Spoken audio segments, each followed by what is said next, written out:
Hello, everybody. Welcome back to another genre, guys. I am a Hangry Table, and I'm also a bit of a stuffy table today due to seasonal allergies. However, I am very happy to be here and joined again by the wonderful Lou Osterman's Ghost and the incredible Lorn. How are you both today, gentlemen? Ready to talk movies. Ready to talk movies. Well, I was actually, hoping that we could talk about something different. Bridges. Bridges have been in the news lately, haven't they? Well, there's a lot of bridge movies. There's bridge Why, movies. and there's Toko-Ri, and the Bridges of Madison County, and in real life, people Lloyd Bridges. Running into bridges as well. But we are going to be talking about a bridge that is just chock full and covered in spies. How was that? Yes, it is. Thank you. The Bridge of Spies. A Bridge of Spies, and this is a relatively new film. I know that we've been kind of dabbling into films of bygone eras, but this one came out in 2015, correct me if I'm wrong. Yeah. And it was a Steven Spielberg production, which is a bit of a rare thing these days, from as far as I'm concerned. Like, he's not really done all that much in the last little while, has he? Well.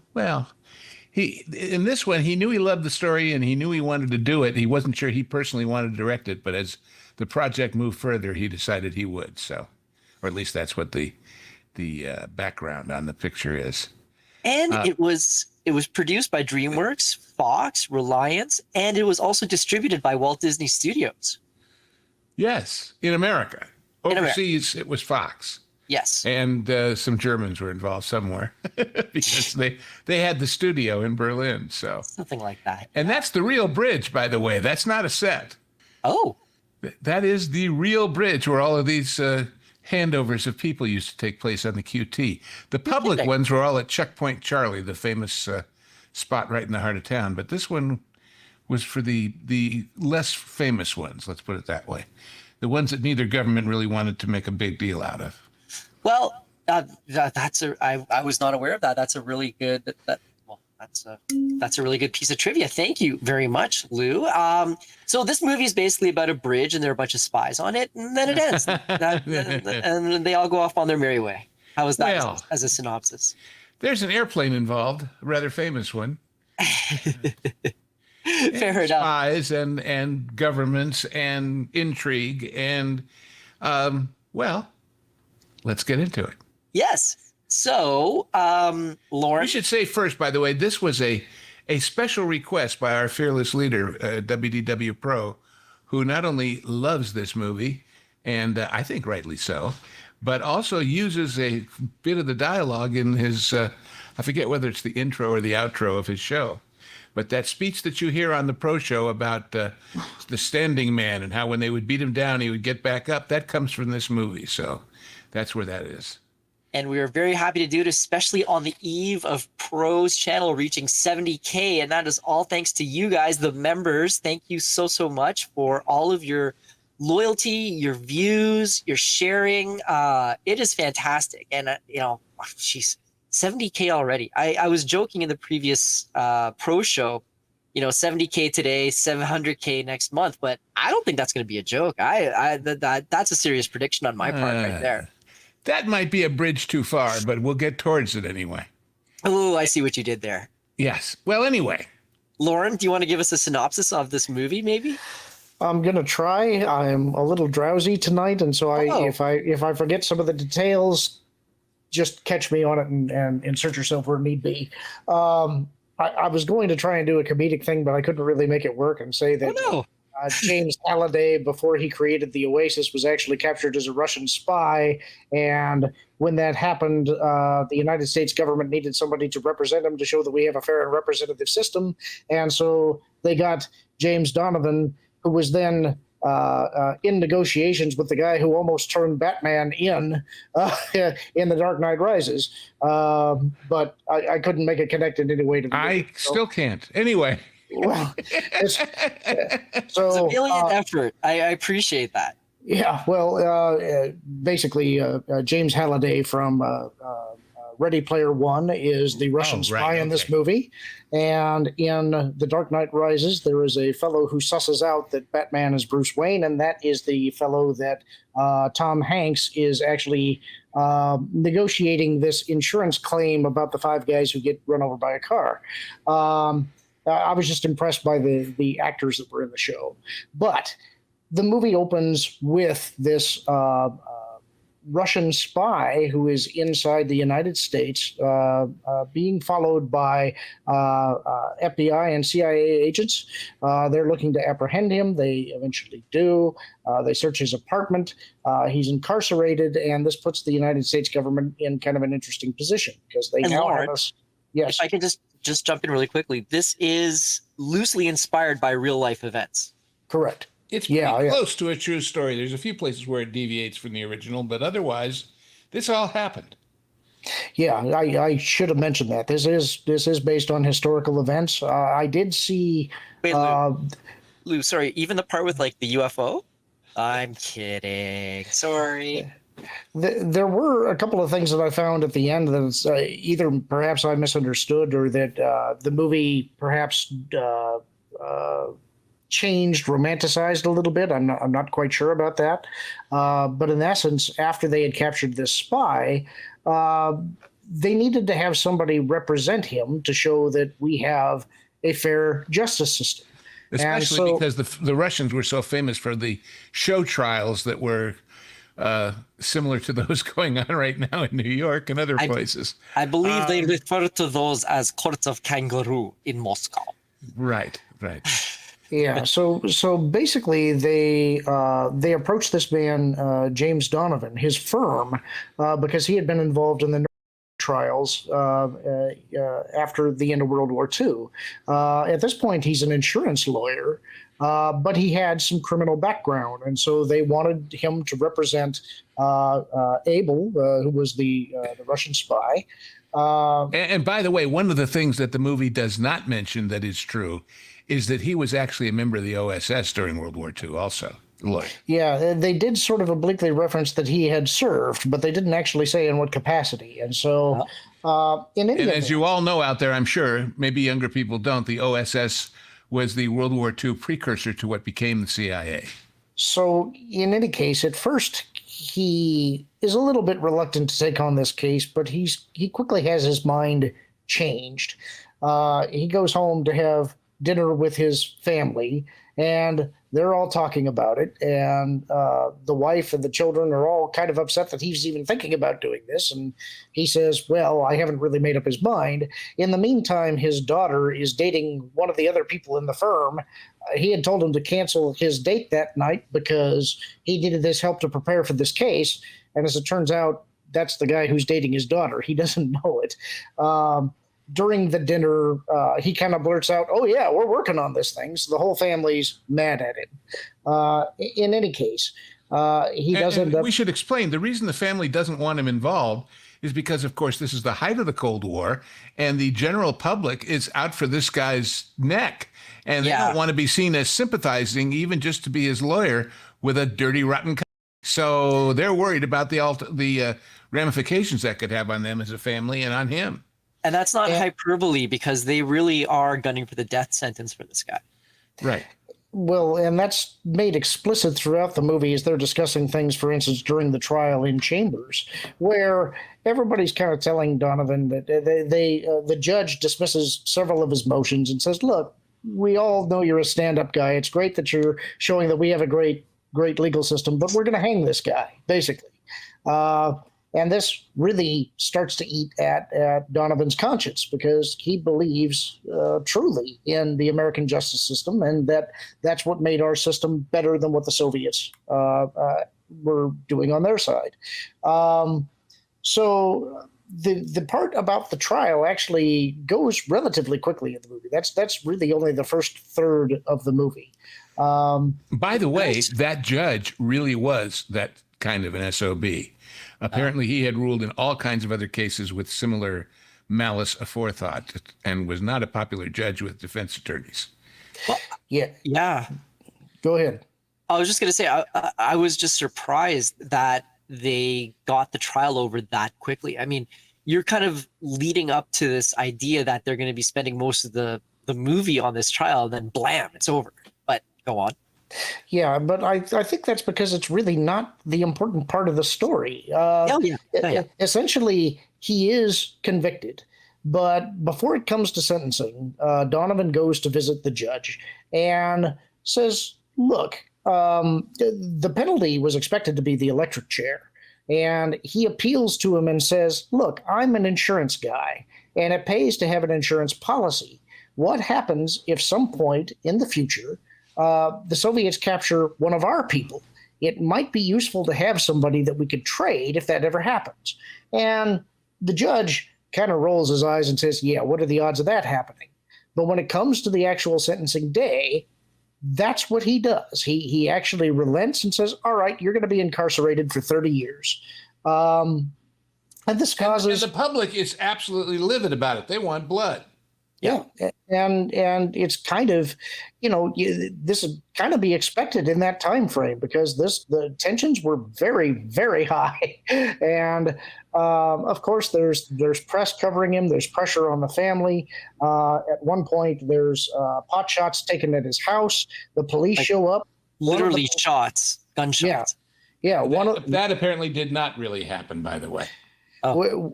But during that scene, one of the policemen, almost gets physical with him himself. "What are you doing representing this guy?" And you have to remember, his son is reading books about what they should do in case there's an atomic bomb and how they should fill the bathtub up with water and, that whole duck and cover era. And when Hanks explains to him that if it was an airburst of an atomic bomb over the Empire State Building, everything would be vaporized, including their house. And so what good is having a bathtub full of water going to be? But he says, "But don't worry, because the Russians won't really want to do that." And the kid, his son, says, "Oh, yes, they do. That guy you're defending, that's what they want. They want to blow us up." There was very real fear, folks. Very real fear. Yeah, but then we cut to these Air Force pilots who are going through polygraph testing and a bit of an evaluation. And specifically, we're following this guy, Gary Powers. He goes back to the hotel room where they're all sitting there kind of waiting for whatever kind of briefing they're going to get. They're playing cards. An official from the CIA comes in and says, "Look, you're all chosen because you have exemplary flight records. You have the necessary mental fortitude. You're now working for the CIA. Everything that we are going to be doing is completely classified. You can't tell your significant others, your wives, your family, or God. Everything that happens from now on is completely secret." And he reveals to them the existence of the U-2 spy plane and some very high-powered cameras. The important part about the plane is that it can maintain an altitude of 70,000 feet. That's right, 70,000 feet. At that time, they believe is so high that even though it is not a stealth aircraft and the Russians will see it, they can't shoot it down because they haven't got any missiles that'll go that high. Yeah, and there's a big part that is made about the fact that it's actually a relatively slow plane, but because it's flying so high, that they can take these incredible images and cover, I think it was it 2,000 square miles? I think it was. Something like that, yeah. On a single pass. And so this is a very important tool in their arsenal of spycraft. Because what they're taking pictures of are missile silos where if there was a war, we'd want to hit theirs before they could get off the ground, and knowing exactly where they are and what defenses they might have would be crucial. Yeah, and they've achieved this feat essentially by making the aircraft as light as possible. They've stripped out a lot of what you would normally expect to be in there just to get it up there to be able to maintain the altitude and everything else. The U-2 was equipped with an explosive device, so in the event that they actually needed to bail, that they would destroy the aircraft so that it couldn't be captured by the enemy. And basically they were told, "Look, if you're going to be going down, then you go with the plane. That's it. You don't bail out. If you're close to a friendly country, then all right, take the chance to bail. But if you eject, and if you are captured, you have this dollar coin that has got a poison needle inside it, and you're to jab yourself, and it will be almost instantaneous. You scratch yourself with it, and you're dead." as it happens, Gary Powers goes up on his mission. He's cruising at 70,000 feet, and he's just about to begin taking pictures, and missiles launch from the ground and take out his U-2. So he can reach that high. And has one of the most amazing aerial disaster scenes that I think I've ever seen in the movie. That was really tense and really cool looking. But as it happens, he's not able to get the explosive device off because he's essentially his canopy has flown off. He has tried to eject. He's latched onto the plane by a strap. And so he's kind of being hauled behind it as it's going down. He tries to get up there to hit the switch, but he can't. And he actually ends up ripping off the plane, bails his parachute, and he is captured and isn't able to scratch or chose not to. In the movie, there are 3 missiles coming at him. In the real incident, the Russians fired 13 missiles, of which only a couple hit the plane, and one of them hit a Russian fighter that was chasing him and killed that guy. Oh, so this was a bigger thing over the skies of Russia than even this movie, brilliant though it is, portrays. So, in essence, what's happened now is that the Russians have captured Gary Powers. They have put on their own trial and convicted him, and they're now trying to get as much information out of him as possible about this U-2 plane. You see a pretty intense interrogation scene in which they're claiming that they have all this knowledge of the plane and they already know this, but we want you to confirm that, and so on and so on. They're keeping him sleep deprived. They're probably not providing much in the way of sustenance. They're constantly waking him up with water buckets. You know, it's the standard interrogation.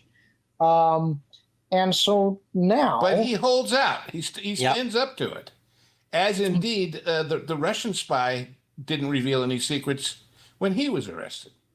Yeah, and so now you've got a situation in which the CIA is wanting, actually, they get communication from somebody who claims to be Abel's wife. And I don't know how deep we want to get into the details about this, because I think that it could take a long time. Overtures are made on both sides to try and do a deal, is the bottom line. Yeah. Right. It's obviously and they say to themselves, well, who can we get to broker this? Because remember, America doesn't want to be seen to be doing this deal. Russia doesn't want to be seen officially to be doing this deal. There happened to be the exchange point, if it happened, would be in Germany, which is trying very hard to be established as an independent country with recognition by the USA, which is not giving it. Yeah. So that makes everything politically very, very complicated. Yes, but I think I would have held off on that revelation at first because it's important to the plot later. The essence of the thing, though, is that they're basically negotiating this thing through Donovan, and there's a wrinkle that comes about because this is right at the time. It's kind of important to have some historical knowledge here. Is that at the end of World War II, the Soviets were in control of Berlin. And they basically were administering the entire territory. And this is right around the time that they're beginning to build the Berlin Wall. It's going up. It's about to be sealed. And East Berlin is viewed as it's just a Soviet proxy. It's not. And we should explain that a little bit. The entire country that was Germany has been divided amongst the victors: the Russians, the Americans, the French, and the British. The whole country. But then the capital city of Berlin, which is inside the Russian zone, itself is divided into those 4 sectors. And therefore, the American, French, and British zones of the city of Berlin are like an island in the middle of all of East Germany with only one road and one airport to get things in and out. And that's why when the Russians decide they want to put pressure on them, they decide to build the wall and cut it off to keep people from escaping by way of the Western zones. Yeah. And this creates a complication because there's an American studying in Berlin about Soviet economics. And he has a girlfriend on the east side of the wall that's just about to seal. He goes over on that side. He's trying to get her and her father out, who's a professor at the university. And as they're just about to exit, essentially, they capture him. And so now, I think it's technically Germany that captured him, East Germany. Yes, right. And the Soviets have Gary Powers, and so they now have 2 hostages. And so this becomes this is where the game of Spies really starts happening, is that you have this meeting that's been set up with a Mr. Vogel that he's supposed to go see in East Berlin to negotiate the release of Gary Powers. And he knows that this other student, I can't remember, Pryor, was it Pryor? Yeah. And Pryor has most of that is not what really happened, just for the record. Right. Pryor's, that whole sequence with, he was there and he was exchanged, but the background of it was different. Irrelevant. Anyway. Yeah. So anyway, there's all kinds of back and forth that ends up happening between Berlin and the Soviets. And one of the places that I kind of got off in the movie, which I think is the same essentially, I had made the same miscalculation I think that Donovan made in thinking that the Soviets and the East Germans were completely aligned, and then realizing, no, they do actually have separate political interests here. And that complicates the exchange. That's where a lot of the tension comes from. And the CIA is telling Donovan, forget about the kid. He's not your issue. All we want back is Gary Powers.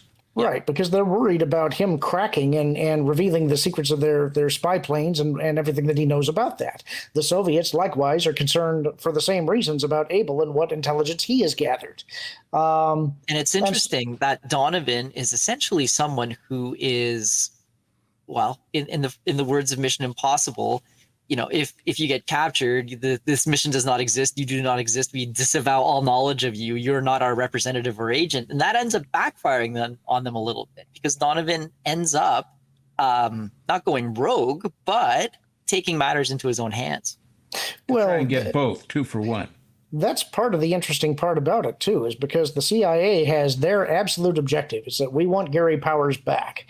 But because Donovan is not an official representative of the U.S. government, it means that they can't really override him because he's the one he's the one handling the negotiations. And so that becomes a really interesting plot point. Ultimately, there's all kinds of back and forth and political considerations and dirty tricks that are played and all of this stuff. And the tension at the end of the movie comes down to, is Donovan going to get these people out? Is Abel going to be given back to the Soviets? And is anybody going to be killed in the exchange? You know, there's that possibility because there's snipers on both ends of the bridge. What we've left out is the fact that in the course of the trial and all this stuff afterwards, Donovan and Abel become friends and have a personal relationship. And there's a great line in the movie where Donovan is talking to him about the trial, and he says, you know, they want to put you in the electric chair. Aren't you worried? And Abel says, would it make a difference? And he uses that line a number of times. It's like, you don't look worried. Would it help? Yeah. Anyway. I love that. Mark Rylance, the actor who plays Abel, is brilliant. Yeah. Just brilliant. And his relationship with Hanks's character, it's a friendship. It's a buddy movie of a different kind. Let's put it that way. Yeah.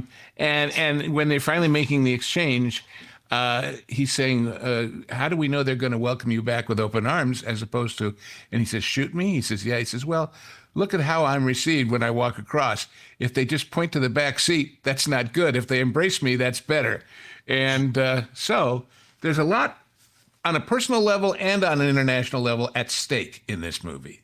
And it's pretty damn wonderful. I had seen it when it first came out and remembered liking it, but rewatching it to do this show, I had forgotten what a big picture it is as far as all the scenes of building the wall and all the people in New York. Yeah. And it's a major motion picture about a very intimate subject at the same time as being a political one. And apparently Spielberg's father had gone over on an industrial exchange to the Soviet Union, and Spielberg had always been fascinated with the details of the Cold War. So when this subject came up as a possibility, he jumped at it, and it was always something of interest to him. Well, Lorn, do you want to finish up? I thought I kind of did. I didn't want to give away the complete ending. Well, okay. I don't think there's doubt. I mean, the good guys win. It's Spielberg. And I have to say, like, this is the first time I saw this movie. I hadn't seen this movie before. And sitting back from it, once the credits rolled, once everything ended, I kind of sat back, and my reaction to this was, if you ask me to describe or to give you an example of what a movie is, like a movie in the totality of what is a movie, it would be this, because it hits all the bases, it hits all the marks. It's got, like, they don't make them like this anymore, and this wasn't even that long ago. That's true. Like, I was just hit in the head by this film. Like, this is a movie, and you really, really see just the brilliance of Spielberg in this. Like, and also wow. we have to say of the Coen brothers, who were called in to do a polish on the script and gave it a little more wit and a little more, not just the facts man, but some shading to the characters. The great description of this movie I found amongst all the critics, and it was pretty well received and made big money. Richard Roper of the Chicago Sun-Times, he said, Spielberg has taken an important but largely forgotten and hardly action-packed slice of the Cold War and turned it into a gripping character study, and this is the part I love, a thriller that feels a bit like a John le Carré adaptation if Frank Capra were at the controls. Isn't that good? Doesn't that say it? And this had a budget of 40 million, but it came back with 165.5 million. Yeah. And by the way, of that 40, between Spielberg and Rylance and Hanks and the script, it's got to be half of that. Yeah. So the fact that the physical production was relatively inexpensive. Now, by the way, as we were saying, that's the real bridge where this happened. They got permission. This is a neighborhood of Berlin that has a name that's famous in history, which is Potsdam, which is where a lot of the conferences in the Cold War were held, especially right after World War II ended.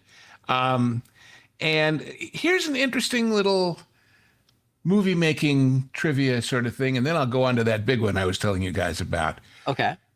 Every movie, if you watch Westerns, you will notice a very interesting thing. The cavalry always attacks from right to left. In other words, from the East Coast towards the West Coast at the Indians. The Indians always attack from left to right. Well, in this movie, that bridge is set up in that exact same way, with the good guys going one direction and the bad guys going the other, although in this case, it's us going east and them going west. Here's the funny part. I mentioned that East Berlin was an island. The actual bridge goes north-south. Oh. But it feels like you're going east-west, and it's the big border, like a contiguous border. But you have to understand the city was an island before you understand that. And they filmed there. They filmed at Tempelhof, which was the airport that was the portal to East Berlin or West Berlin during the Berlin airlift when they shut off all contact. A lot of history there. But Lou, my big trivia thing that I discovered about this movie, here is a movie, remember, all about things surrounding the U-2 airplane. First of all, people always wonder, was there a U-1? No. What did the U stand for? Well, there's various versions. The point is, it was kind of a random name picked to make it seem less important than it really was. Well, you mentioned in the movie that Tom Hanks' family is against him pursuing this, and you mentioned about his colleague dating his daughter. The young lady who plays Hank's daughter, I should have looked up the name, but I lost it in the details, but you can look up the cast. Do you know who she is in real life? Now, she was an actress. She got the part for her acting. Eve Hewson. Her father is Bono. U2. Are you kidding? Yes. How's that for a wild 6 degrees of Hollywood situation? So, okay, so her name is Memphis Eve Sunny Day Iris Hewson, and they just list her as an Irish actress. Yeah, however, well, she's Bono's daughter. Yeah, the second daughter of activist Ali Hewson and U2 lead singer Bono. Yeah. Wow. So the lady in the movie about the U2 is the daughter of U2. that is wild. Is that wild or what? I read that and I said, oh, come on. That's got to be a Hollywood. No, it's real. That's anyway.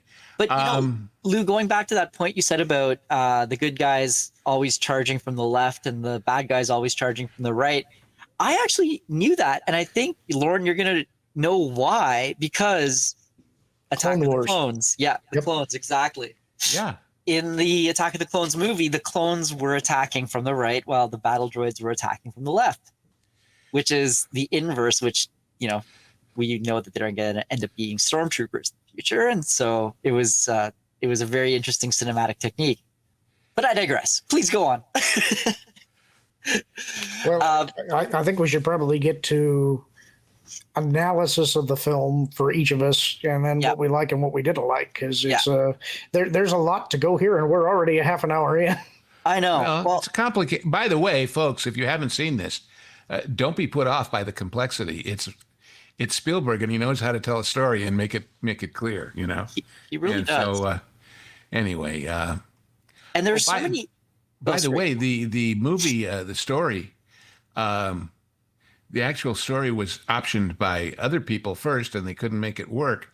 And at one point, I think it was Gary Cooper was going to play the lawyer, and somewhere here I've got a deal on that. But anyway, let's see here. Who was it? Anyway, they tried a few times, and then this was made. Also, by the way, this is the first movie in decades that doesn't have John Williams doing the music because he was ill. Oh, And so Spielberg, always worked with John Williams all those years, and this was the first time he worked with somebody else. So, well, I think that. one of the things that I liked about this movie is that having the Coen brothers coming in and doing a polish on the script, I think really showed, because there are so many subtle points of humor, sad, like almost sort of like a wistful, sad bit of humor here and there, but also all of these great little details and call outs. At one point, Tom Hanks is walking through East Berlin. He's just gotten through, and he's basically literally on his own, thrown to the wolves. He encounters this gang of young German youth who more or less mug him of his overcoat, his jacket, and this is in the the cold winter days, and so he has to make the rest of his journey on foot without a jacket on except for a suit. And he arrives at the Soviet embassy where he was supposed to meet this Vogel lawyer. And he goes in and he talks to the second secretary, who we find out later isn't really a secretary. But one of the things that he says is that, well, what happened to your jacket? You should wear a jacket in the future. It's very cold outside and whatnot. And he's like, well, I got mugged, and then they took my jacket away and everything. And they're like, yeah, well, you can't help. You got mugged because these kids. What'd you expect? It was from Saks Fifth Avenue. Yeah, exactly. So they had arranged that too, just to intimidate him. I found it. Gregory Peck was going to play the Tom Hanks part, and Alec Guinness was going to play Abel. No kidding. Yeah. So this has been floating around for a while. 1965, and MGM decided no, that the tensions of the Cold War were so high they didn't want to get into the politics. Wow. On the humor, I would say that for the Coen brothers, it was very restrained. It was when I saw their name in the credits, that actually surprised me, because this doesn't feel like their normal fare. Well, I think that balance, of course, that's what makes Steven Spielberg a great filmmaker, is that he knows how to walk that line. And they probably had a lot of other stuff that he threw out. It was a balance between, the personality, and Hanks playing this guy who's doing some pretty amazing stuff, but portraying himself as, I'm just a country lawyer, basically. And the whole plot of the case he's handling for the insurance company before this is of a guy who plowed into 5 motorcyclists, each of whom wants to sue the insurance company. And he's trying to say, no, it's one accident, even though 5 people got hurt. And thus it's one deal, even though you've got 3 people to exchange, not 2. So there's parallels in that plot. Anyway, it's what I found, gosh, like this, I'm still reeling a little bit from having watched this film. Now, it's been a while since I've watched a Spielberg movie, and it really, really struck me again how well this was done. And I know I'm sounding a bit like a broken record here, or a broken table, or whatever you want to say, but it was. What happened? Why don't they make movies like this anymore? I don't get it. Like right up until 2015, there were people out there who could put stuff together like this. And this movie is just beyond praiseworthy. Like everything about this movie was just on point. It was gripping. It was emotional. It had character growth. It had character development. Tom Hanks standing basically as a paragon, an understated paragon, representing. It was idealistic. It represented patriotic. It represented America at its best. And it was such a breath of fresh air. Actually, I want to push back on that a little bit, because in the movie, it doesn't represent America at its best. Well, it shows America in a way at its worst, because they wanted to put on a show trial just like the Soviets would. Donovan represented America at its best. Yeah, that's what I meant. Yes. Yeah, he believed in the system and in the Constitution and in rules. And when the CIA agent is trying to tell him, look, there are no rules here. This is the guy that approached him before he really even knew who he was. He was trying to get him to break attorney-client privilege on Abel. And he says, look, you don't come to me and smile and tell me there are no rules. The only way the United States works is if we believe in the Constitution, which is a list of rules that we all agree to. And I think that's really what made his character compelling. And I think this is a... Go ahead. No, I was going to say, and the real Donovan, after this, they asked him to go negotiate with Castro to get the survivors of the Bay of Pigs out. Yep. And he went in to get, I think it was 1,400 guys out. He got over 6,000, including people who had helped them and people who had sympathized with them or their families. So he was, I'd like to have him negotiate my contract. Let's put it that way. But Lorn, yeah, that great scene where he talks about that, Lorn, he says, well, your name is Italian and I'm Irish. And what makes us as American is we all agree to follow that same list of rules. And when we don't, it ceases to be. And the other historical thing this reminds me of, in something that Hanks was involved with as a producer, is John Adams, the TV miniseries, where we first meet John Adams defending the British soldiers who committed what was called the Boston Massacre. And people looking down on him of how can you represent those redcoats? And he's saying, hey, they need a lawyer, and a lawyer is a lawyer, and I got to do my best for my clients. So, but that is a really thank you, Lorn, for that, because that is a very good distinction. Yes, the America portrayed in that movie in general is, not the most stalwart and upstanding and whatnot, but the America embodied by Tom Hanks's character and the ideals and the reminder of what the country is and should be, I thought was, incredibly patriotic, incredibly. It's also talking about World War II. World War II was not just they're the bad guys, we're the good guys, we got to win. It was we're fighting for our way of life and to avoid dictatorship and prejudice and all the evil things that the Nazis were and that the Japanese were. So the CIA guy is saying it's all about winning, and Hanks is saying it's about why we need to win and why we're fighting. And those are the two. And how you gotta remember, at that period, people were scared to death. We really thought that the world was going to go up in one big mushroom cloud of, and especially, I don't remember exactly with the time this happened, whether the Rosenberg scandals had happened yet, where Stalin had stolen the atomic secrets by subterfuge and by espionage. But, when we were the only ones who had the bomb, oh boy, that's good. But everybody else was trying to get it. And indeed, the whole reason that Roosevelt agreed to start the Manhattan Project, as you learned most recently in Oppenheimer, which there are parallels to this in a way, was we got to get it first, because if it gets us before us, we got big trouble. And we finally found out there was nowhere close. They'd already done it. Yeah, the Rosenbergs were executed in 1953. Okay, well, there you go.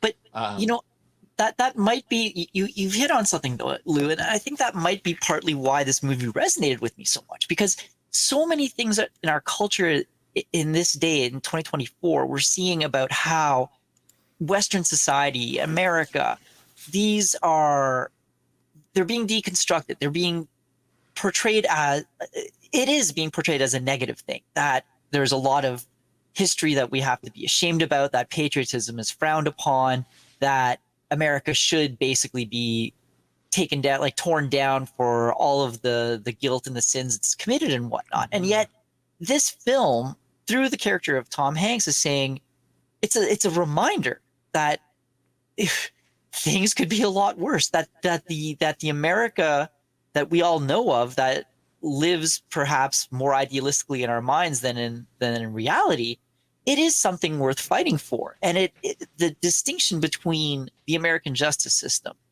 and the American way of life, compared to things like the Germany under the Soviets, that is something which is far more favorable and far more desirable, and something worth fighting for, as opposed to tearing down. And so, in some ways, I'm really surprised this movie was made in 2015, because we've just been fed a nonstop stream of entertainment and messaging that, in fact, America isn't something that's worth fighting for, that it isn't something great, that it isn't a way of life that should be proud about. So I would argue that the people feeding that stream of stuff are people who want us destroyed and figure that's the way to do it.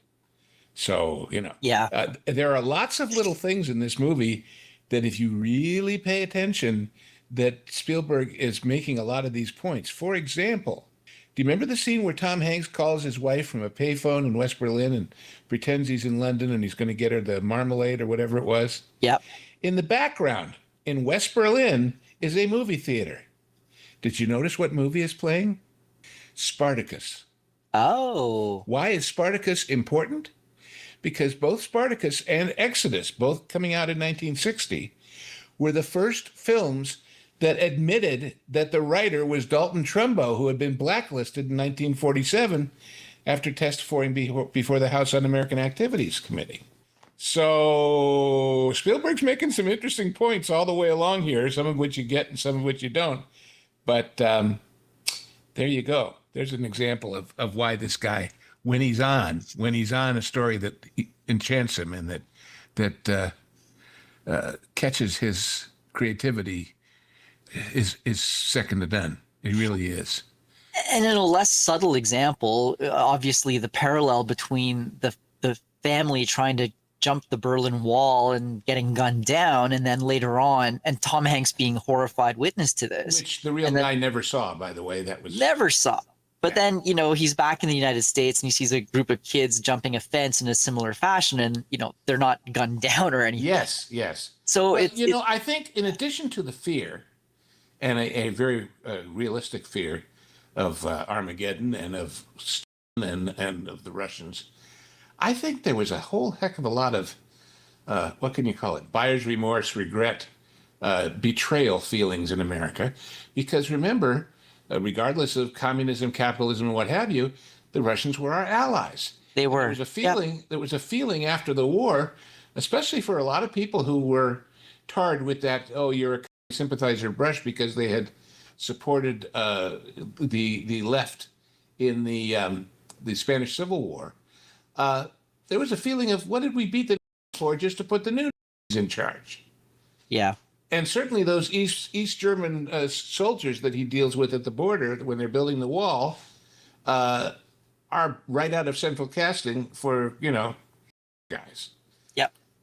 So, guys, why don't we wrap this up a little bit? Lorn, do you want to tell us a little something about what you particularly liked about this film, and maybe something you didn't like so much? Well, there's a lot to like about this film. I think that one of the things that we briefly touched on was that Abel, in the eyes of the Soviet Union, behaved honorably in the sense that he didn't give anything up. And Gary Powers did the same. But there's an important part of this movie that is Pro's favorite part of it. It is the speech about the standing man. And this is when Abel is talking to Donovan about how when he was a boy, his father told him to watch this man that would come from time to time. And Abel says there was really nothing remarkable about him. but that his father had told him to watch him and model his behavior on him, and so he did. And at one point, some partisan soldiers had come into the town and were kind of creating chaos in the place, and they had broken into his house, and they had beaten his father and his mother and this man that was there with him. But that man kept getting up, and they kept beating him down, and he kept standing up again. And that was the example that he provided to Abel. At the climax of the film, when they're making the prisoner exchange, the deal was for these two people. But Powers is going to be exchanged for Abel on this bridge. But the other fellow is going to be released at Checkpoint Charlie. And he isn't there. It's past the deadline. And the Soviets are saying, look, you need to send Abel over right now or the deal's off. We're going to go. And Abel turns to Donovan and says, you're waiting for another man? And Hank says, yeah, we are. And Abel says, I can wait. And Hank's feeling is that, or Donovan's feeling rather, is that, look, they're seeing if we'll break. They're seeing if we will send him over because we're afraid the deal's not going to go on. They're just testing us. And so they stand there and they wait. And eventually they have to send the student over Checkpoint Charlie, and they get their two men. That's the climax of the film. And it has to do with having that character in that moment. Abel, in saying that he'll wait, is willing, because of what Donovan has done for him, to stand there with him, to follow the example of that man that he saw when he was a boy and not crumble. And that shows that all of the parties involved, Powers, Abel, Donovan, they all behaved honorably. And I think that's really what this movie is about. It's about principles. And in a lot of ways, that speech about the standing man parallels the speech that Rocky gives to his son in Rocky Balboa in a lot of ways. It's a different kind of speech, but it's talking about similar issues. It's talking about your character and your principles. And I think that's really why this is Pro's favorite movie, is it tells you your principles are worth something. They're really the only things that are worth something. And if you believe in them, you have to stand for them and force the other people to give up. And I think that's an important message. Lou, what do you think? Well, I'm just happened while we were, and that's also true. We were talking about Joel and Ethan Coen. And here's what Steven Spielberg said they brought to this movie. And I think it's a statement about the story, too. He said, quote, Joel and Ethan got us very, very deep into the characters. They really instilled a sense of irony and a little bit of absurd humor. Not absurd in the sense that movies can take license and be absurd, but that real life is absurd. They are great observers of real life, as we know from their great august body of work, and were able to bring that to the story. One theme woven through the texture and framework of the Coen brothers screenplay, which struck a chord with Spielberg, was the notion that spies looked like everyone else. Spielberg explained it wasn't just shadows and light and spies in a stereotypical way, but it was spies as people we wouldn't even think twice about. We wouldn't even notice them to begin with, let alone figure out they're here to do a mission against our national security. And he says he was in the hands of powerful storytellers, and it made all the difference to him. And by the way, do you know who lived upstairs from the real Abel in an apartment when he was writing some of his great books? No. Take a guess. Take a guess. Uh-oh. Oh, gosh. I don't even know where to begin. Well, God, I hate to blow it for you. But anyway, one of America's great novelists of that period, Norman Mailer. Wow. Actually was there when they came to arrest him and didn't have any idea that there was a spy living underneath him, the next apartment down in the same building. Oh, my. So the point is, yes, it's a real story. Yes, they took license with the real story. Yes, it's not 100% accurate to the real story, but the parts that aren't are what the real story should have been almost. Anyway, I think we have, as great as he is, in a way, in all of our commentary, because of course we had to explain what was going on, we've shortchanged Mr. Rylance. This is a guy who was major figure in the theater with comedies and with serious things and with Shakespeare. And this part was his introduction to the world outside of New York and London. And since then, of course, he's done some other wonderful, wonderful movies. But wow, Hanks wouldn't be as good without him there to play off, and vice versa. That's true. They built a relationship beyond all of the story that is really, really one of the special film relationships in the movies. It really is. Anyway, it's a pretty. I'd forgotten how good it was, and as I said, I'd forgotten how it. When I said it was bigger than I remembered, it's big in the number of people and the cast and the sets and the production stuff, and yet it's very intimate. You could, in theory, take the scenes just between the two of them out of the movie, and they would stand all by themselves, even if you didn't know what the rest of it was going on, because they play off of each other so well. So that's my favorite part of it. As far as things I didn't like, I think, and it's the inevitable comparison, and it's the inevitable way to play it, especially at that time. I think the Germans were a little stereotypically over the top. Well, not so much over, but just they were what you expected, whereas everybody else in the movie was not what you expected. You know what I mean? Yeah. Especially that stuff in the hallway at the ministry or whatever, where he's talking to the assistant, and it's like the guy is not quite this. I'm exaggerating, but it's like Hogan fooling Sergeant Schultz. Right. You know what I mean? It has this kind of, oh well, the dumb thugs are doing it again, and I don't know. It didn't. No. That part was a little over the top for me, and not trying to be, but just because it was what was expected, and the rest of the movie is not.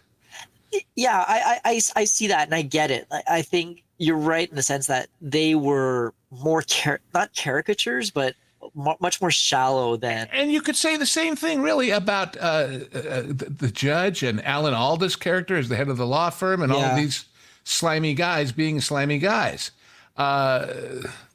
There wasn't a lot of, and maybe it's just because Hanks and Rylance are so subtle that the others come off much less subtle because they're compared and they're in the same scene.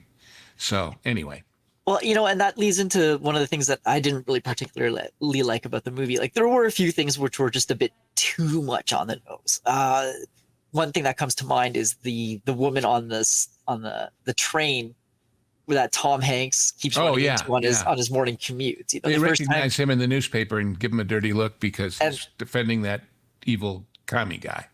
And then at the end, they recognize him again in the newspaper where he's been hailed as the hero getting the pilot back. And she, instead of giving him a dirty look, gives him a smile. And it's just that felt a bit too pat for me. But it's a very small nitpick. It's a very small criticism.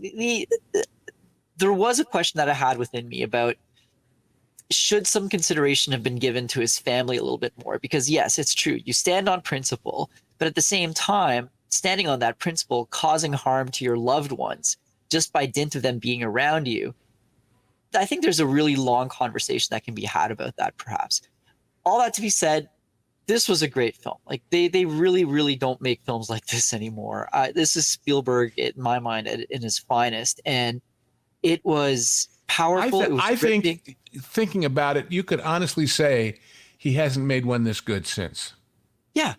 I really do. I think you're right. Fine movies since, but none of them have the depth that this has.